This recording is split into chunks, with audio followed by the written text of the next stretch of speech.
So let's not play games. Let's tell her straight. Lisa, we're going to make it clear to you. We're not going to sit down and play both sides of the fence. Tell her straight. They burnt your place. You're homeless. Tempers are flaring in the quest by Britain's travellers to put down roots. When they terrorise your place and we can't even move on to somewhere. Traveller spokesman John has just introduced us to the Dorans, a family of 10, including dad Jimmy, who doesn't want to show his face, and 13-year-old Miley. They're going from car park to car park in temporary vehicles after their static caravan was destroyed in a suspected arson attack. As we film, someone from the supermarket comes over, giving them 2 hours to leave. We've been going to pillar to post, from car park to car park, and just getting moved on, just like what you just seen. It's very hard. A half-hour drive from the supermarket, we follow the Dorans into rural Buckinghamshire to see the wreckage of their mobile home. See all the china there, all the china's in there, look, burnt. Waterford crystal. Before the family had a chance to move in, their brand new caravan went up in flames just after being delivered, and one of their vehicles was rammed. The trailer was damaged there on the right. See, someone backed into the front of it, smashed all that. They must be a very evil person to do that. Very, very hurt inside. As a traveller, I felt very discriminated.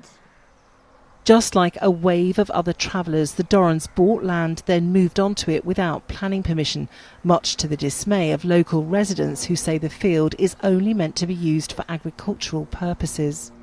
Do you admit stopping the lorry coming in on the Saturday 21st? On the Saturday, yes, I do admit. What's happening here gives you a real insight into the frustrations and tensions between travellers and villagers around the country. Caroline Bevan lives opposite the site. When they first arrived, they told us that they were digging for carrots. And when I asked... Digging for carrots? They were digging for carrots. And basically that this is why they needed 2 caravans on site to rest, because it was exhausting work digging carrots. Jimmy, did you tell people that you were digging for carrots? Absolute rubbish.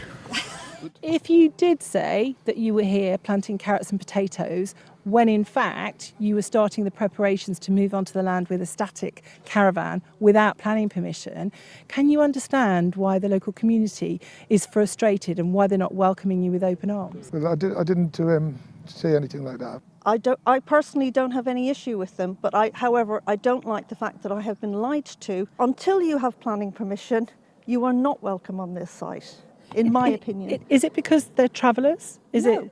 I'm Irish myself. I grew up with travellers. Hi! Scumbag. Yeah. There's also been finger pointing at Caroline on social media over who carried out the arson attack. She's been questioned by police and blames another of Jimmy's sons. The police have come to me, have interviewed me and looked at my video footage that shows I never left the house that evening. Did your son post that TikTok video that Caroline's talking about? Excuse me, I did not laugh in his face. I'm not aware of it. If my son made a TikTok video of you, I do apologise. Thank you, I appreciate that. And I will tell him off about that because that's not acceptable. For Miley, who can barely read and write, settling at the site would have meant a new start.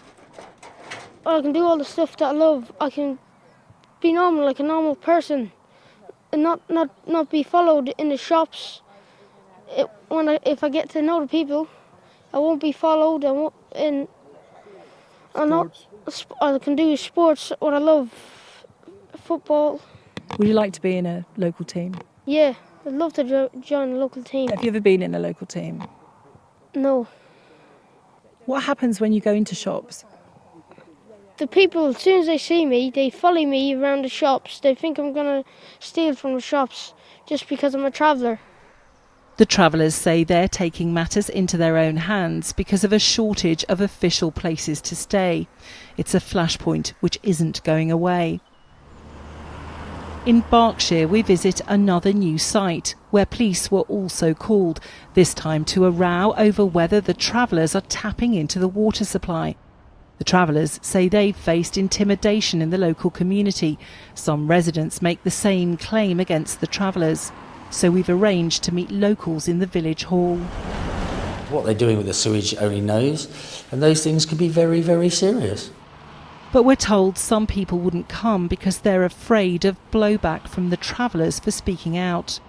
There's already this feeling that they bring trouble with them. They're quite bullish and they can be very threatening, and I think it frightens a lot of people. They would say they're discriminated against. Is that right? Yeah, they are discriminated against because of their behaviour. I discriminate against them on the basis of their behaviour, not because I'm a NIMBY or I don't like travellers. Here and elsewhere, people tell us they feel powerless, accusing the government of abandoning local communities to deal with the traveller encampments themselves. There's all sorts of ideas around kind of do we fund legal advice, do we fund buying land to prevent it happening? I think at the core of it, we shouldn't have to. Do you feel supported? What am I paying all of my taxes for to then have to take it on myself?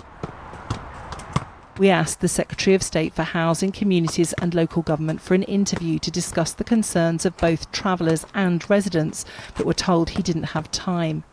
Instead, a government spokesperson said any illegal encampment is unacceptable as they undermine local communities and abuse the planning system. We're backing councils with strong powers, including working with police while ensuring a proper plan for traveller sites to stop these issues arising in the first place. Back in Buckinghamshire, the Dorans prepare to head off into the early evening in search of another car park for the night, unsure of what the future holds. Lisa Holland, Sky News, Buckinghamshire.